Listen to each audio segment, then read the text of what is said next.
contando uma história de mistério. Imagine por um momento. O ano é 1446 a.C.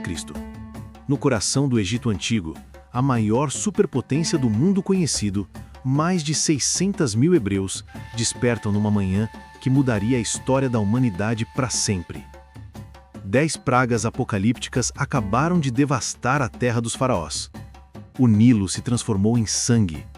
Rãs invadiram os palácios reais. Trevas sobrenaturais cobriram a terra por 3 dias. E agora, o mar literalmente se abre ao meio.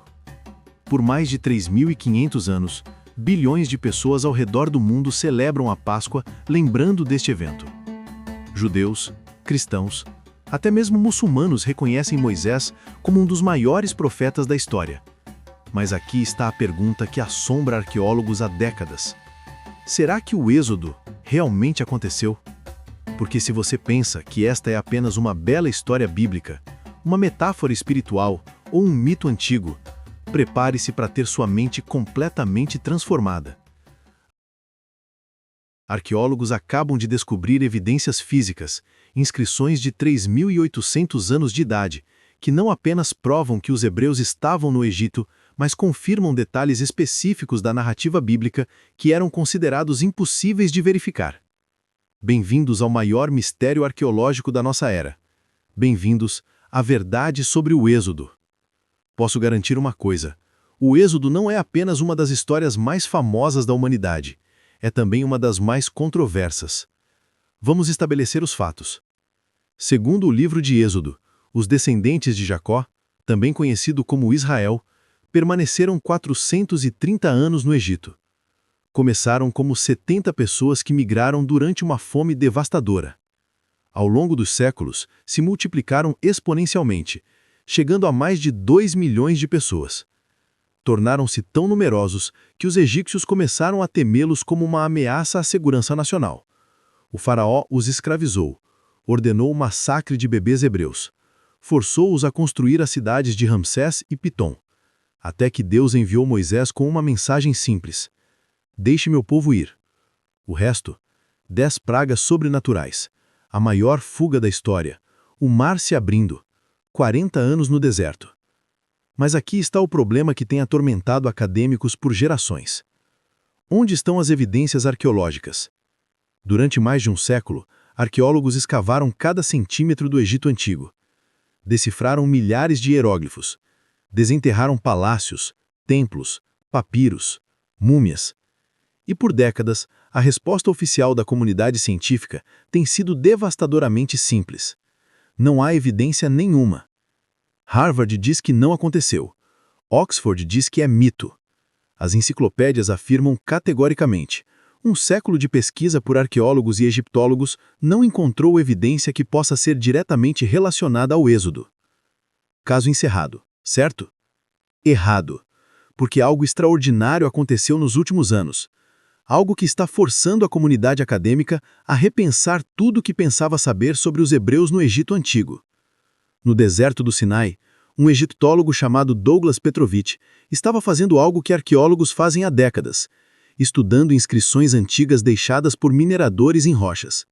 Inscrições que todos pensavam ser apenas rabiscos sem importância de trabalhadores egípcios. Mas Petrovich notou algo diferente. Essas não eram inscrições egípcias comuns, eram hebraicas. E não apenas hebraicas, eram as inscrições hebraicas mais antigas já descobertas, datando de 3.800 anos atrás, exatamente o período em que a Bíblia diz que os hebreus estavam no Egito. A descoberta mais importante é conhecida como Sinai 115. Esta pequena inscrição em uma rocha do deserto contém algo extraordinário, a mais antiga referência extra-bíblica ao povo hebreu já encontrada. Mais antiga que qualquer menção em registros assírios, babilônicos ou de qualquer outra civilização.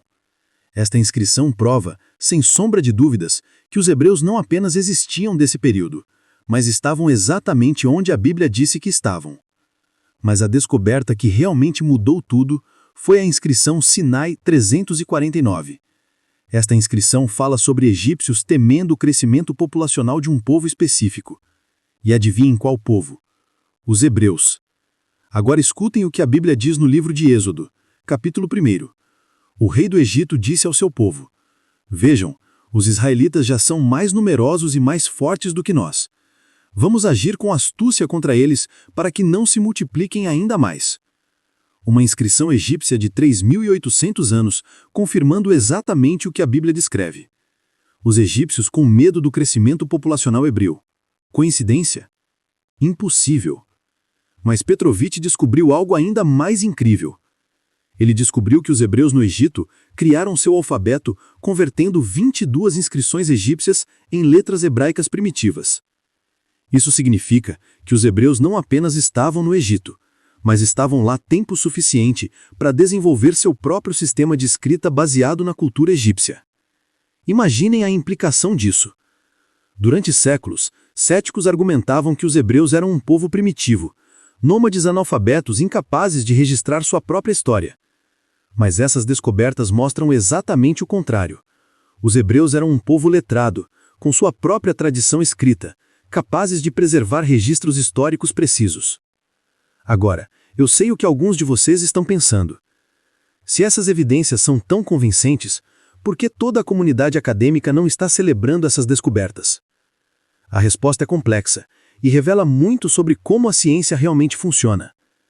Grandes descobertas arqueológicas sempre enfrentam resistência inicial. Quando Heinrich Schliemann disse que encontrou Troia, foi ridicularizado por décadas. Quando os manuscritos do Mar Morto foram descobertos, levou anos para serem aceitos. A arqueologia, como qualquer ciência, tem suas ortodoxias, e mudanças de paradigma nunca são fáceis.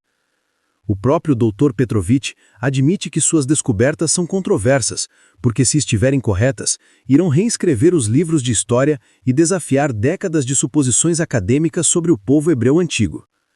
Mas há outro fator que complica a questão: o problema dos números. A Bíblia fala de mais de 600 mil homens deixando o Egito, o que significaria uma população total de aproximadamente 2 milhões de pessoas. Para ter uma ideia da escala, se essa quantidade de pessoas estivesse marchando em grupos de 8, quando os primeiros chegassem ao Monte Sinai, metade do povo ainda estaria saindo do Egito. É um número impressionante. Mas aqui está o ponto crucial que muitos críticos ignoram. Não existe evidência arqueológica contra a historicidade de um êxodo se fosse um grupo menor que deixou o Egito. O problema não é se o evento aconteceu. É a escala que estamos imaginando. E há outras evidências que apoiam a narrativa bíblica. Textos egípcios antigos mencionam corpos de água na fronteira oriental do Egito, exatamente onde a Bíblia localiza a travessia do mar. Os egípcios tinham nomes específicos para esses lugares geográficos, os mesmos lugares mencionados na narrativa do Êxodo. A própria Bíblia preserva detalhes egípcios extraordinariamente precisos. Menciona as cidades de Ramsés e Pitom, e arqueólogos confirmaram que ambas existiram no período correto, na região correta e foram construídas com trabalho escravo. A narrativa preserva práticas culturais egípcias, como fazer tijolos com palha, a organização administrativa egípcia, até o processo de mumificação. Os nomes na história bíblica são genuinamente egípcios: Potifar, Asenate, On, Pitom. Se fosse uma história inventada séculos depois, seria quase impossível preservar essa autenticidade linguística e cultural. Mas talvez o argumento mais poderoso seja algo que os céticos têm extrema dificuldade de explicar: a continuidade histórica. Estamos falando de 3.500 anos de celebração praticamente ininterrupta da Páscoa. Dezenas e dezenas de gerações de famílias judaicas passando esta história de pais para filhos, preservando detalhes, nomes, lugares, tradições. Pensem nisso por um momento. Que tipo de evento seria poderoso o suficiente para criar uma tradição cultural tão duradoura? Que experiência coletiva seria tão marcante que um povo inteiro decidiria comemorá-la todos os anos por milênios? Não estamos falando de uma lenda que surgiu gradualmente ao longo dos séculos. Estamos falando de uma memória coletiva preservada com detalhes específicos, datas precisas, localizações geográficas verificáveis. E aqui está algo fascinante. Quanto mais a arqueologia moderna avança, Mais elementos da narrativa bíblica, que eram considerados anacronismos ou impossibilidades históricas, se revelam precisos para o período. Por exemplo, por décadas, os críticos argumentavam que camelos não eram domesticados no tempo dos patriarcas. Mas descobertas recentes confirmaram a domesticação de camelos exatamente no período bíblico. Argumentaram que os hititas mencionados na Bíblia nunca existiram. Até que arqueólogos descobriram todo o Império Hitita. A história se repete. O que hoje parece contradizer a narrativa bíblica, amanhã pode ser confirmado por uma nova descoberta arqueológica. Mas vamos ser honestos sobre as limitações. A arqueologia nunca vai provar eventos sobrenaturais.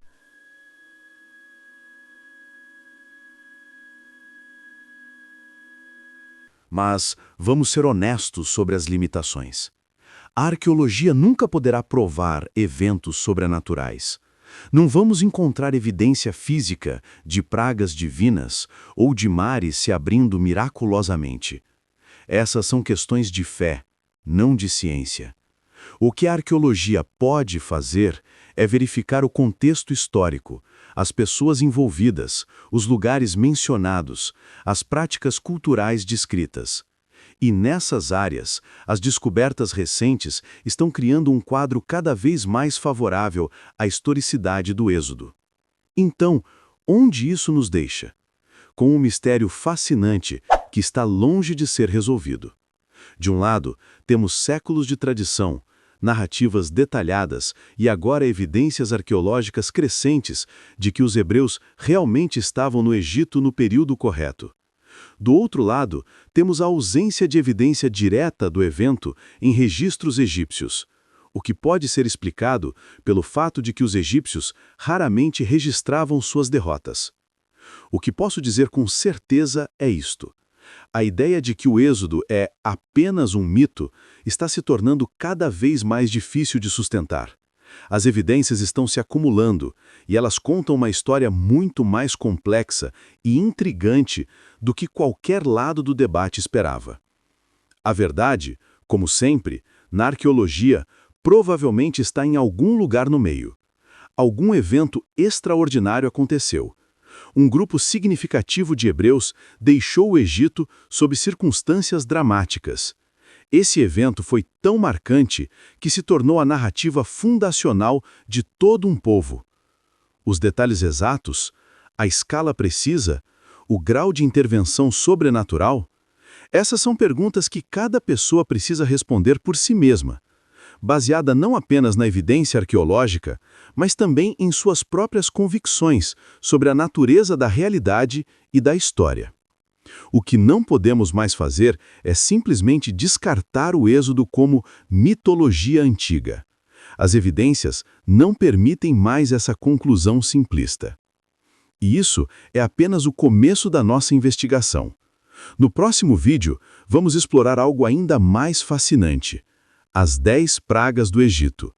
Porque descobrimos que eventos similares foram registrados por outras civilizações antigas. E quando aplicamos conhecimentos modernos de vulcanologia, climatologia e epidemiologia a essas narrativas, bem, os resultados vão surpreender vocês. Se vocês querem continuar essa jornada arqueológica comigo, se inscrevam no canal e ativem o sininho. E me digam nos comentários, depois de tudo que vimos hoje, vocês acreditam que o Êxodo aconteceu? O que mais os impressionou nessas descobertas? Até a próxima, e lembrem-se, a história é muito mais misteriosa e fascinante do que imaginamos.